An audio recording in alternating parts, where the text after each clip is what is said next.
So I figured I might as well talk about this.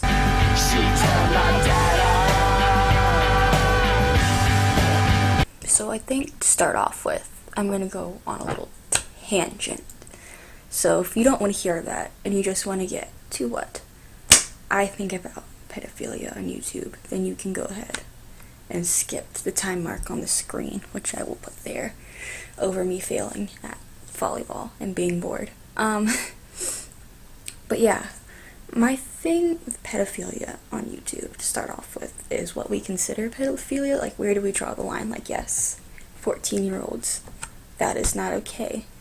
Even younger than that, that is not okay, because pedophilia, and its dictionary definition, which I don't like just going off of dictionary definitions, but let's start there, is like being attracted to prepubescence.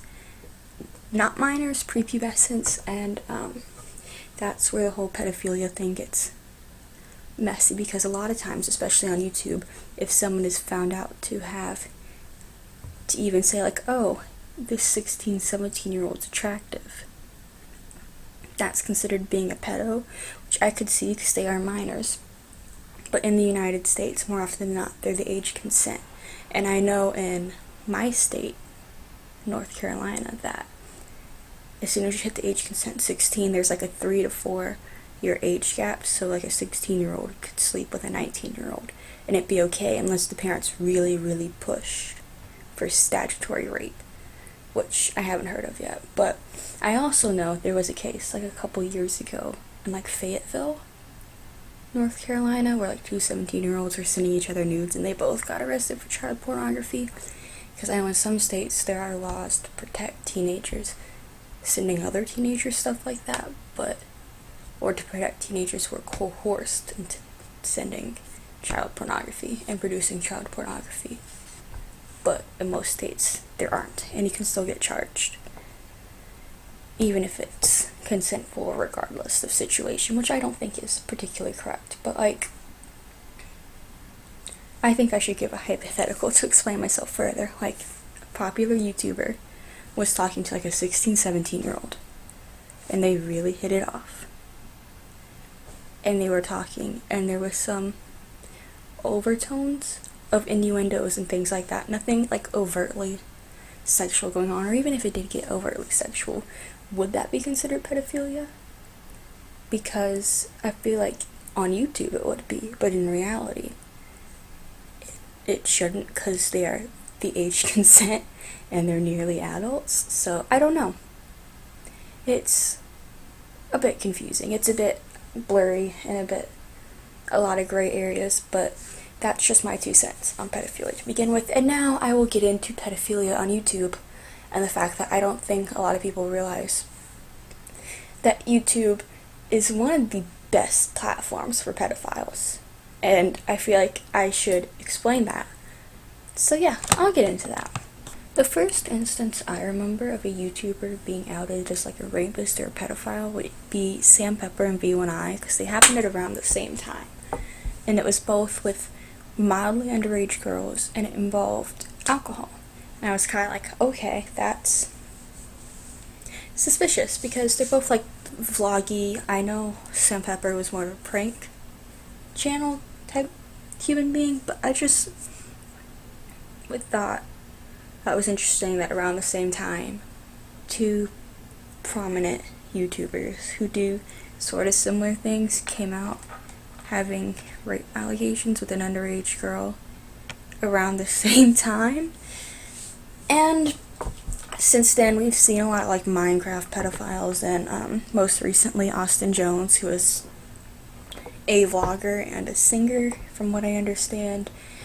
And I feel like the reason this happens a lot on YouTube is because we think we know the person, or we feel like we know them because we watch them every week or every day, and we get to know them and we feel comfortable around them. So if you get a young person, like a very young person, and you tell them, oh, I love you, if you love me you could do this for me, or we should do this, or you get them under the influence of like alcohol or anything, or like roofie them. That's not going to end well, especially when you have the power play of a YouTuber and a fan. And that is never a good situation. And I feel like some of this stems also from the idolization of YouTubers from fans, because I don't think YouTubers have been idolized in the same way like conventional celebrities have, because we feel like we know so much more about them and we see them a lot more personally. And YouTube, in its design, is a lot more of a personal platform.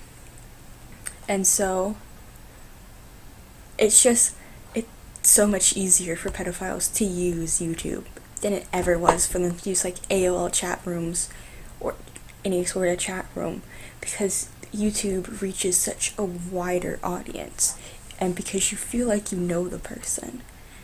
And it's just, it's not surprising at this point. I don't know why it's still surprising people. I mean, it's terrible and it's horrific and it's awful that these people are doing these things.